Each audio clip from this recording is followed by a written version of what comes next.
नमस्कार दोस्तों, मैं स्वागत करता हूं आपका मेरे YouTube चैनल में। दोस्तों, पिछले वीडियो में मैंने आपको जो हमारे सिंधी उत्सव है उसके बारे में बताया था और आज मैं आपको बताने वाला हूं जो पारसी या जरथुस्ट्री उत्सव है, पारसी त्यौहार। जो पारसी समुदाय के जो लोग हैं वो कौन कौन से त्यौहार भारत में मनाते हैं, तो चलिए शुरू करते हैं। तो देखिए, पारसी जो पहला त्यौहार है वो है जमशेदी नवरोज़। यह है हमारा जमशेदी नवरोज़। जमशेदी नवरोज़ पहला त्यौहार है। तो कई बार तो एग्ज़ाम में यही पूछ लेता है कि जमशेदी नवरोज़ है वो किस धर्म का त्यौहार है, तो हमें ध्यान रखना है पारसी का है। देखिए क्या है, ये त्यौहार क्यों मनाया जाता है।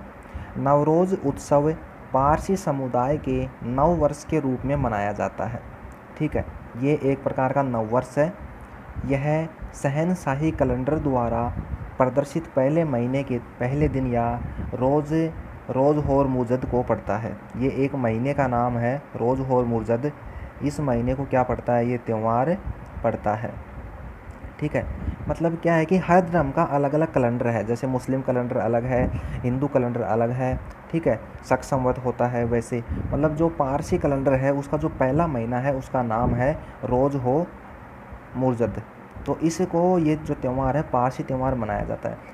उसे सार्वभौम भोर का प्रारंभ माना जाता है क्योंकि यह शीत ऋतु की समाप्ति और नव वर्ष का क्या है, प्रारंभ है। हमें ये नहीं पता करना है, हमें सिर्फ ये ध्यान रखना है कि जो नवरोज़ उत्सव वो क्या है, पारसी समुदाय का नव वर्ष है। ठीक है, तो आगे चलते हैं।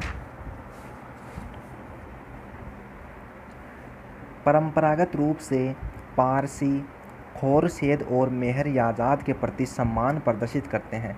ये जो खोरशेद है और मेहर याजाद ये क्या है, ये जो इनके देवता हैं। जैसे हम लोग भी अलग अलग अपने धर्म के जो कुछ मानते हैं देवताओं को, तो उसी प्रकार से ये लोग जो ये हैं खोरशेद और मेहर याजाद, ये इनके विशेष प्रकार से ध्यान रखते हैं और इनके प्रति सम्मान में मनाते हैं।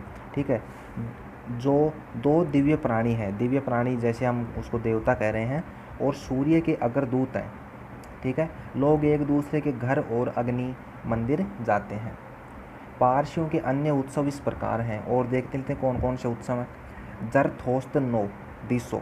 देखिए दोस्तों, नाम ऐसे हैं, ये हमें याद रखना पड़ेगा। जरथोस्त्र दिसो पहला उत्सव है, जरथोस्त्र दिसो। 10वें महीने के 11वें दिन। कब मनाया जाता है ये, 10वें महीने के 11वें दिन अवसर, यानी कब मनाया जाता है और क्यों मनाया जाता है। पैगंबर जोरोअस्त्र की मृत्यु की वर्षगांठ। ये पैगंबर जोरोअस्त्र थे, उनकी मृत्यु की वर्षगांठ के रूप में क्या मनाया जाता है, जरथोस्त्र दिसो। ठीक है, पारसी लोग अग्नि मंदिरों में जाकर पूजा करते हैं और पैगंबर के जीवन और कार्यों को सुनते हैं। ये हमें पता नहीं, हमें ध्यान नहीं रखना है, हमें सिर्फ ये ध्यान रखना है कि जरथोस्त्र दिसो है वो पारसियों का त्यौहार है। फिर अगला है खोरदाद साल। खोरदाद साल, ये देखिए खोरदाद साल क्या है, पारसी महीने फरवरदीन के छठे दिन यानी अगस्त सितंबर में पड़ता है। तो हमें सिर्फ ये ध्यान रखना है पारसी महीने फरवरदीन, ये इनके महीनों के नाम है। जैसे हमारे जनवरी फरवरी होते हैं, अंग्रेजी महीनों के नाम चैत्र वैशाख होते हैं, उसी प्रकार से जो पारसी कैलेंडर है उसके महीने हैं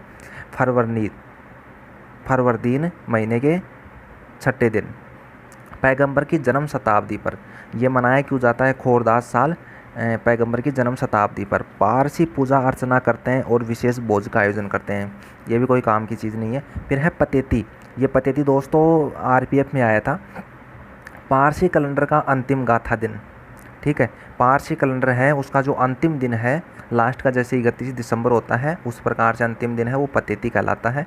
वर्ष भर में किए गए अपराधों के लिए क्षमा याचना के लिए ये जो त्यौहार क्या है, इस दिन लोग क्षमा याचना करते हैं कि हाँ जो भी हमारे से गलती हुई है पूरे साल में उसकी क्षमा याचना करते हैं अपने देवी देवताओं से।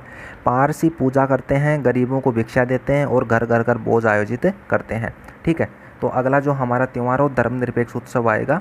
धर्मनिरपेक्ष उत्सव क्या होता है कि ये जो है विशेष राज्य में मनाए जाते हैं। ठीक है, किसी भी धर्म से संबंधित नहीं है, हर राज्य में अलग अलग मनाए, जैसे राजस्थान में गणगौर है। ठीक है, तो ये हमारा जो आज का यही था, इसमें 3-4 त्यौहार है तो हमें ध्यान रखने हैं। अगला जो वीडियो होगा वो धर्मनिरपेक्ष उत्सव पे होगा। जो पहला होगा खजुराहो उत्सव है, फिर नव उत्सव है जैसे उगादी है, गुड़ी पड़वा है, पुथांडो है। तो ये जो है क्वेश्चन आते हैं ग्रुप डी में, आरपीएफ में, पिछली बार एनटीपीसी में भी आए थे। तो आप लोग प्लीज़ शेयर करें, लाइक करें और इसी प्रकार से सपोर्ट करें। Thank you.